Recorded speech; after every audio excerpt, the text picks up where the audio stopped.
everyone, and welcome back to our course on modern web development. Last time we learned how to fetch data in Next.js from both the server and the client, and how to modify and change that data.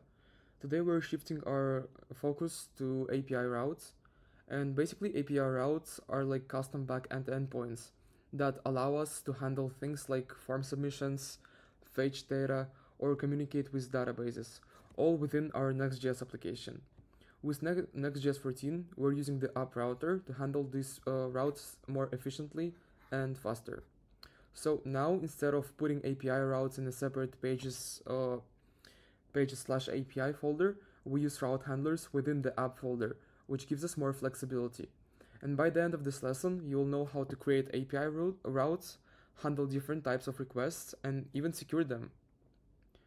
So let's jump into creating our first API route. Let's navigate back to our GitHub code spaces, the code editor I use.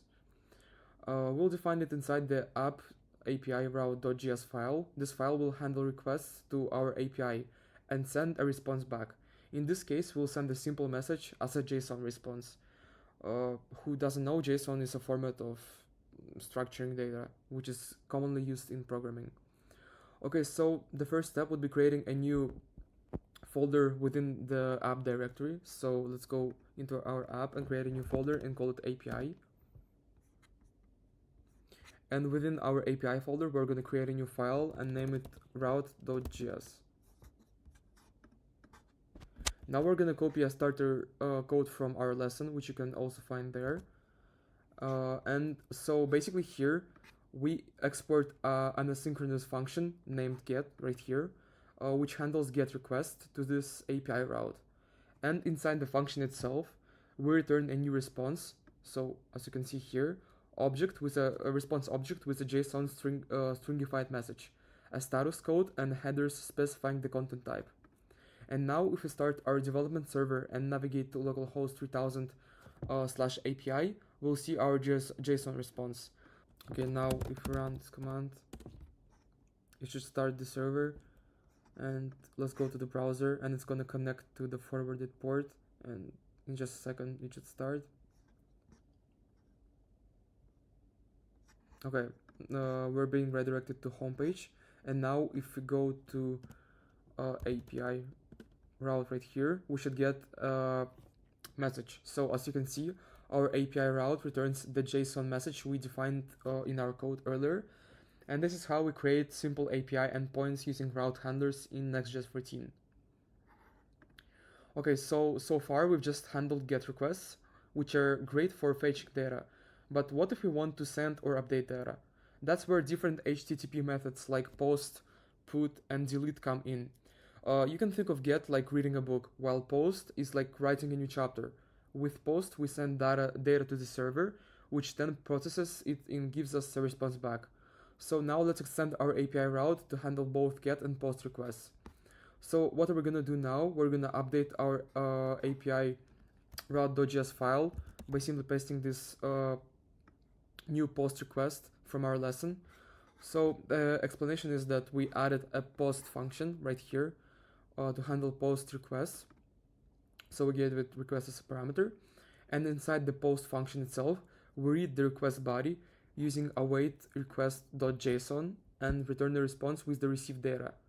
So now our API route can handle both GET and POST requests. And let's test the POST method using a tool like Postman or curl. Oh, by the way, Postman lets us send HTTP requests visually, while curl is a command line tool that does the same. So by using the curl in the terminal, so let's create a new terminal right here. And okay, yeah, and from our lesson, just paste the following command. So paste it. And as you can see, we're getting the response with the message that we received, and some sample data such as name and email, so which is John Doe, and his email johnexample.com. And as you can see again, our API route successfully handled the POST request and returned the data we sent. So right here again. So this demonstrates how we can handle different HTTP methods in our route handlers. Now let's talk about dynamic routes. So imagine you're building a profile page for users. and each user has their own unique ID. And you would need an API route that can handle different IDs, right?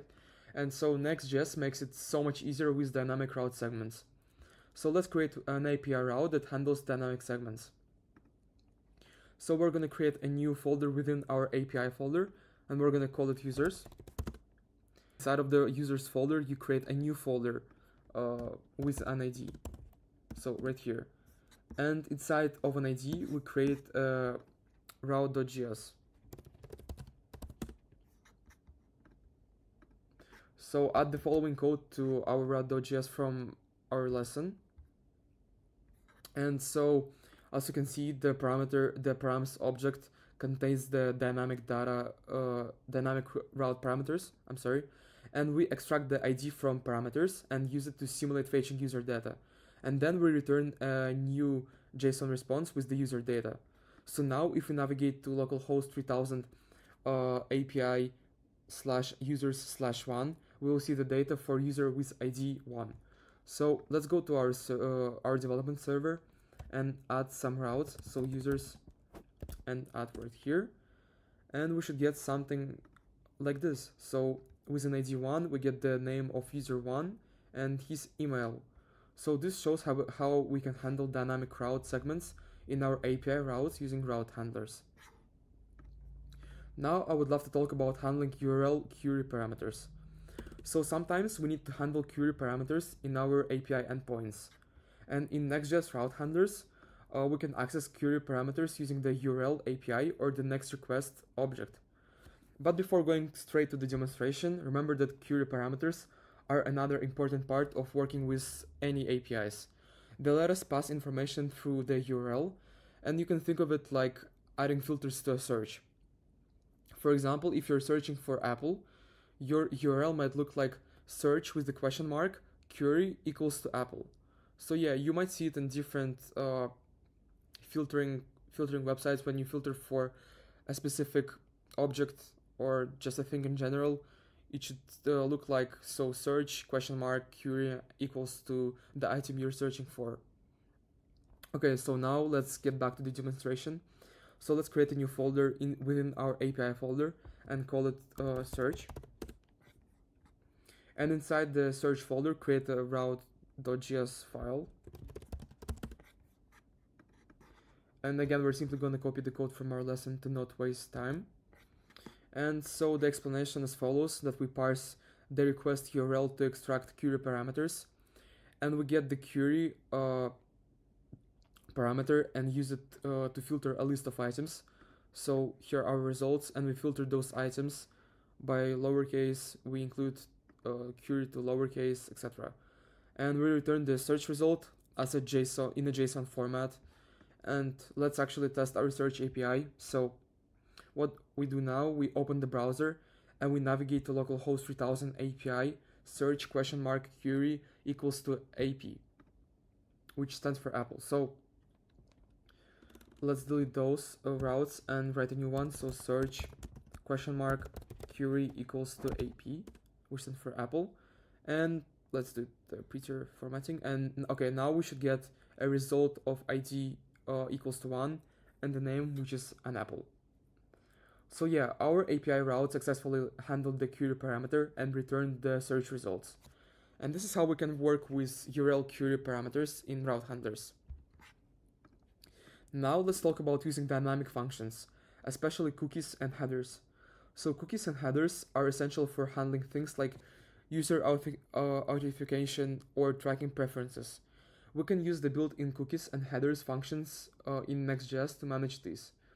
Oh, by the way, cookies are often used in e-commerce websites or just websites in general, so they can remember some of the data you're searching for and just like track users' preference for a certain piece of clothes, for example, so they can get a certain advertisement based on that preference. So yeah, it's a complicated process, and we're just gonna go over it on like a high layer of thinking. So yeah, let's create an API route that reads and sets those cookies. So now we should create a new folder within our API folder again, and we're gonna call it which stands for authentication. And inside the folder, we should create a new file, again route.js, and add the following code to the route.js. So we're gonna copy it again from our lesson.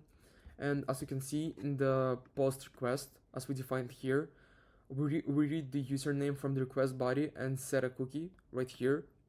And in the get method right here, which we defined after the post method, we read the username from the cookies and return it in the JSON format.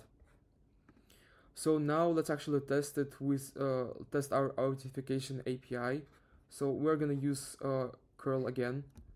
So copy this command from our lesson and simply paste it. Oops, okay, let's create a new terminal.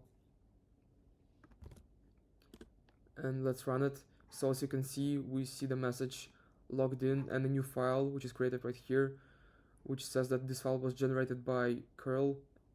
So yeah, let's go back here, and basically what it does, this command sends a post request and saves the cookies to cookies.txt.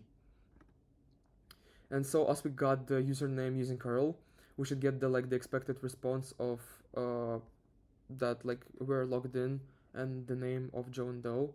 So yeah, as you can see, we successfully set and read the cookies using route handlers. And likewise, we can read headers using the headers function from next/headers. Okay, so now we're gonna dive in more advanced topics, which is actually streaming responses. So Next.js route handlers support streaming responses, which can be useful for sending data incrementally, such as when working with large language models, such as LLMs for short, or real-time data. You can usually see it with ChatGPT's responses as it sends text by chunks to improve speed and response time. So let's actually demonstrate it with another LLM called Claude. So let's go to Claude website and I don't know, just ask it a question: how many stars in the universe? And as you can see, it uses the streaming, so it gives us the chunks of the text simultaneously, so it generates faster and optimizes the response time. Okay, so now let's close it and let's create a new folder within our API folder again and call it stream. And within our stream folder, we're going to create a new route. Okay, let's create a new file and copy this code, paste it here. So here we create a readable stream. We define it here that sends hello and world with a delay. So we return the stream as the response. Okay, so if we run our command in the terminal with the curl again, we should see the streaming response of hello and world with the delay. So our API route streams the response data, demonstrating how we can handle streaming in route handlers. This can be particularly useful for real-time updates or handling large amounts of data. And you might actually use it in your final AI project. So as an optional task, you would have to integrate streaming responses to optimize your response time and just make the whole response smoother and quicker. And now I would love to talk about security considerations in API routes. So as you know, security is very important, and when dealing with APIs especially, because they might leak very sensitive data that we don't want to leak. So you don't want just anyone accessing or messing with your data, right? So that's why you have to think about authentication, input validation, and CORC, which stands for cross-origin resource sharing.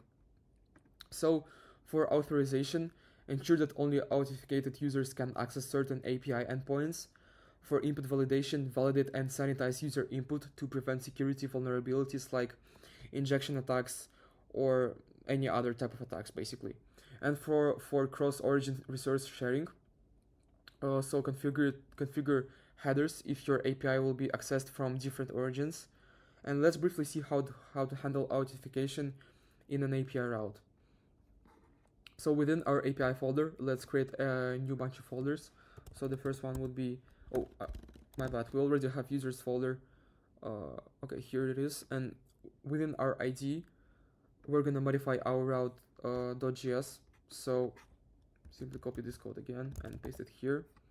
And as you can see, we use the headers function to access the authorization header, and we check if the provided token matches our expected token. And if the user is not logged in, we return 401 unauthorized response. So here, yeah, we return status of 401 if our user is not logged in, and here we define a header for our authorization. So yeah, this is a simple example of how we can implement authentication in our API routes. And in real application, you would use more robust authentication mechanisms, possibly integrating with authentication libraries or services. And from my personal experience, if you don't want to make all this like authorization stuff complicated and waste too much time on that, you can just use a clerk, which is a very good service for setting up authentication, which basically sets it up in like 5 to 10 minutes.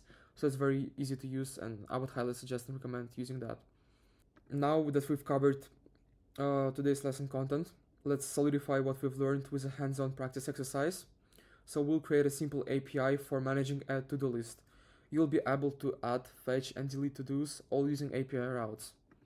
So the steps would be creating a new to-dos folder within our API folder and adding a route.js inside that to-dos folder. And you should implement the following functionalities. So get method to retrieve the list of to-dos, post method to add a new to-do, and delete method to delete a to-do by its ID. Also, you should handle dynamic routes to delete a specific to-do and ensure proper handling of request bodies and responses. And I'll give you a few minutes to try this out, and feel free to ask if you have any questions. Welcome back, and I hope you're still here. So the solution is being posted on the lesson directly, so you can refer it anytime you want. And yeah, great job today again, guys. Let's recap what we've just learned. So first we went through route handlers, how to define API routes using route.js in the app router using Next.js 14. Also we covered HTTP methods such as get, post, put, etc. Also we talked about dynamic routes using dynamic route segments to handle parameters. Also query parameters, accessing and using URL query parameters. Also we covered dynamic functions using cookies and headers as an example in our route handlers. Also, we started with streaming responses, implementing streaming and API routes, which will be very beneficial for you in your future AI projects. And also, we talked about security considerations, ensuring your API routes are secure. And in the next lesson, we'll explore integrating AI into our Next.js application, leveraging different APIs, but we'll mostly focus on OpenAI's GPT models. But before that, I will make a small introduction to AI and machine learning in general, and we're going to focus on generative AI and how we can work with it, and also explore different ethical considerations with usage of AI. So feel free to experiment further with API routes in your own projects. And once again, if you have any questions, now it is a great time to ask me, because I'm always available, and you can just reach out to me or my team using social media, and we will answer any questions that you might have. So once again, thank you so much for participating, and see you in the next lesson. Happy hacking!